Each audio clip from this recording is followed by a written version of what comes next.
الحمد لله رب العالمين رب ارحمهما كما ربياني صغيرا رب ارحمهما كما ربياني صغيرا۔ الحمدللہ پچھلے کئی جمعوں میں ہم نے سیرت صحابیات پر تذکرہ کیا اور امہات المومنین رضی اللہ تعالی عنہن کی سیرت مبارکہ پر بات کی۔ اللہ تعالیٰ عمل کی توفیق عطا فرمائے۔ آج انشاءاللہ العزیز ہم بنات طاہرات حضرت زینب بنت محمد رضی اللہ تعالی عنہا کی سیرت پاک پر گفتگو کریں گے۔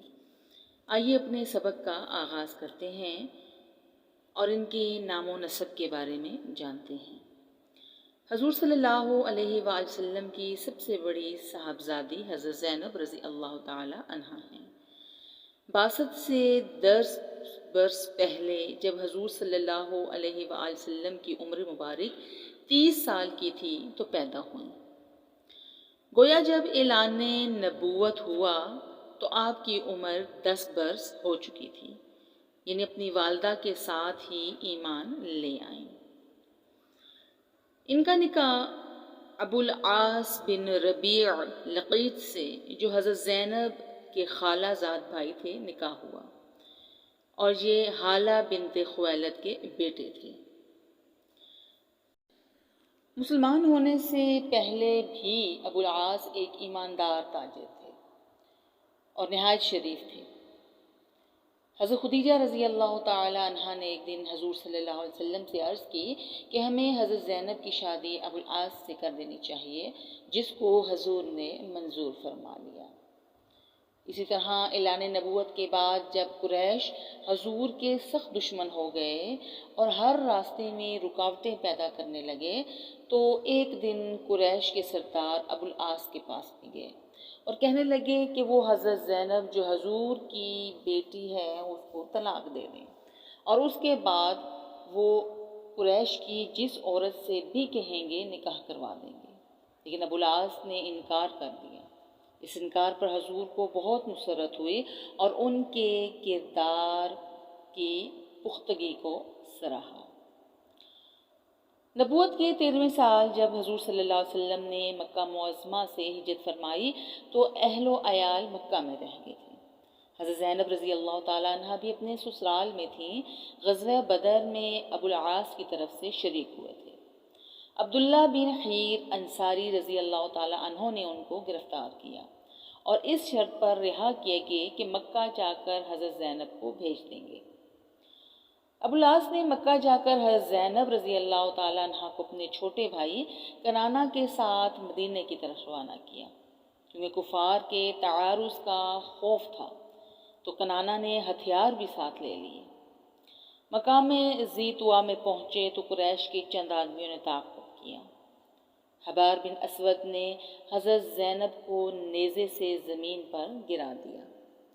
وہ حاملہ تھی، حمل ساقط ہو گیا۔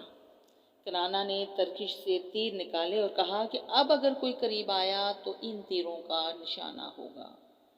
لوگ ہٹ گئے تو ابو سفیان جو قریش کا سردار تھا پاس آیا اور کہا کہ تیر روک لو، ہمیں کچھ گفتگو کرنی ہے۔ انہوں نے تیر ترکش میں ڈال دیے تو ابو سفیان نے کہا کہ محمد صلی اللہ علیہ وآلہ وسلم کے ہاتھ سے جو مصیبتیں ہم کو پہنچی ہیں تم کو معلوم ہے۔ اب اگر تم اعلانیہ ان کی لڑکی کو ہمارے قبضے سے نکال کر لے گئے تو لوگ کہیں گے کہ ہماری کمزوری ہے۔ ہم کو زینب رضی اللہ تعالیٰ عنہ کے روکنے کی ضرورت نہیں۔ جب شور اور ہنگامہ ختم ہو جائے گا تو اس وقت چوری چھپے لے جانا۔ کنانہ نے یہ رائے تسلیم کی اور حضرت زینب رضی اللہ تعالیٰ عنہ کو لے کر مکہ واپس آئے اور چند روز کے بعد ان کو رات کے وقت لے کر روانہ ہوئے۔ زید بن حارثہ کو حضور صلی اللہ علیہ وسلم نے پہلے سے بھیج دیا تھا۔ کنانہ نے زینب رضی اللہ تعالیٰ عنہ کو ان کے حوالے کیا اور وہ ان کو لے کر روانہ ہو گئے۔ حضرت زینب رضی اللہ تعالیٰ عنہ کی جب حضور صلی اللہ علیہ وآلہ وسلم سے ملاقات ہوئی تو اپنے دکھوں کا حال سنایا تو حضور نے فرمایا میری بیٹیوں میں سے سب سے افضل زینب ہے۔ اسے میری وجہ سے مصیبت میں مبتلا ہونا پڑا۔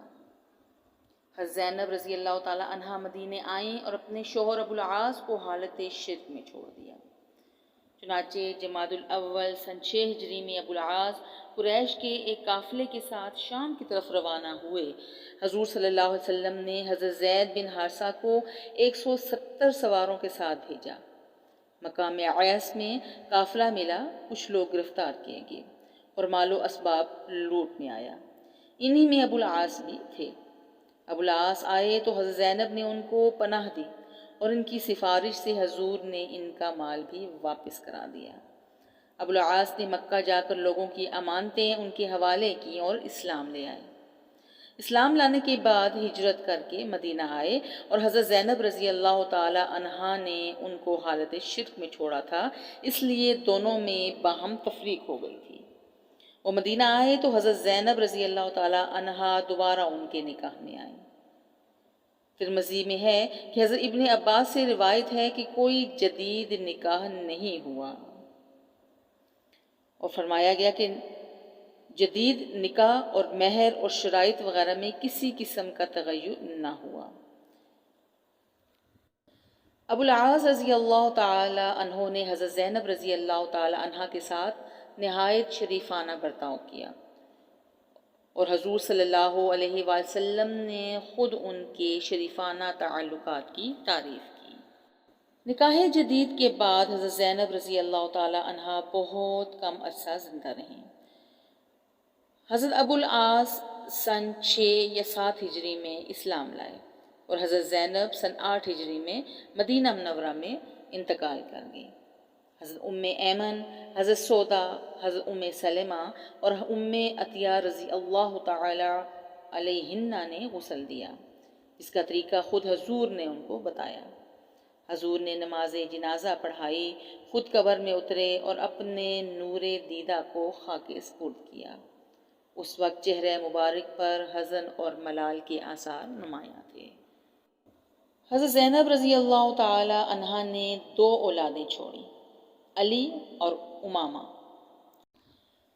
حضرت علی بن زینب رضی اللہ تعالی عنہا نے حضور کے بابرکت شفقت مبارک میں پرورش پائی اور کہا جاتا ہے کہ یرموک کے معرکے میں شہادت پائی، اور بعض یہ بھی کہا جاتا ہے کہ یہی ہیں جو حضور صلی اللہ علیہ وسلم کے ردیف تھے اور امامہ عرصے تک زندہ رہی، اور جبکہ بعض روایات میں یہ بھی ہے کہ وہ بچپن میں وفات پا گئے۔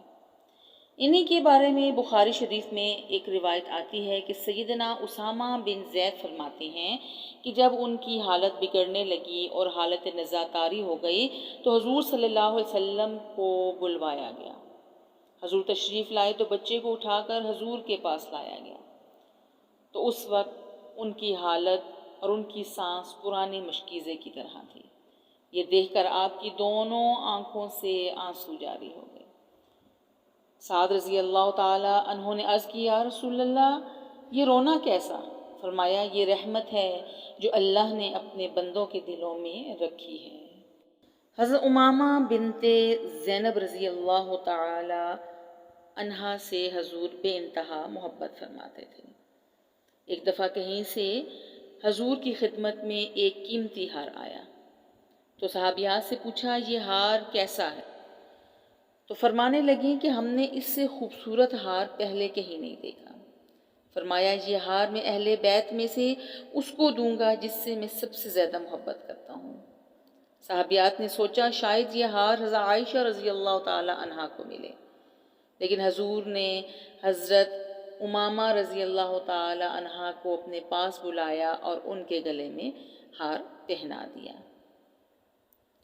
یہی امامہ ہیں جن کا نکاح سن 12 ہجری میں حضرت علی رضی اللہ تعالی عنہ سے حضرت فاطمہ رضی اللہ تعالی عنہا کی وفات کے بعد کر دیا گیا۔ جب کوفہ میں حضرت علی رضی اللہ تعالی عنہ کو شہید کر دیا گیا تو پھر ان کا دوسرا نکاح مغیرہ بن نوفل سے کیا گیا۔ اخلاق و عادات میں یہ اپنے شوہر اور حضور سے بے پناہ محبت کرتی تھی۔ یہی وجہ ہے کہ ان کے شوہر ابو العاص اور حضور صلی اللہ علیہ وسلم بھی ان سے بے پناہ محبت کرتے تھے، اور سپرد خاک کرتے کے وقت حضور کی آنکھوں سے آنسو جاری تھے اور دل غمزدہ تھا۔ یہ تھا آج کا ذکر خیر حضرت زینب بنت محمد صلی اللہ علیہ وآلہ وسلم۔ اللہ تعالیٰ سے دعا ہے کہ وہ ہمیں عمل نصیب فرمائے، صحابیات سے محبت نصیب فرمائے، اہل بیت کی عزت اور اطاعت ہمارے دلوں میں منور فرمائے۔ اللہ تعالیٰ ہمیں بعمل مسلمان بنائے، اعمال کا تھوڑا ہی صحیح لیکن بعمل بنائے۔ اللہ تعالیٰ عملوں میں اخلاص نصیب فرمائے، جھوٹ اور تکبر سے ہمیں بچائے، آمین یا رب العالمین۔ السلام علیکم ورحمۃ اللہ وبرکاتہ۔ کرم کے بادل برس رہے ہیں، دلوں کی کھیتی ہری بھری ہے، یہ کون آیا کہ ذکر جس کا نگر نگر ہے گلی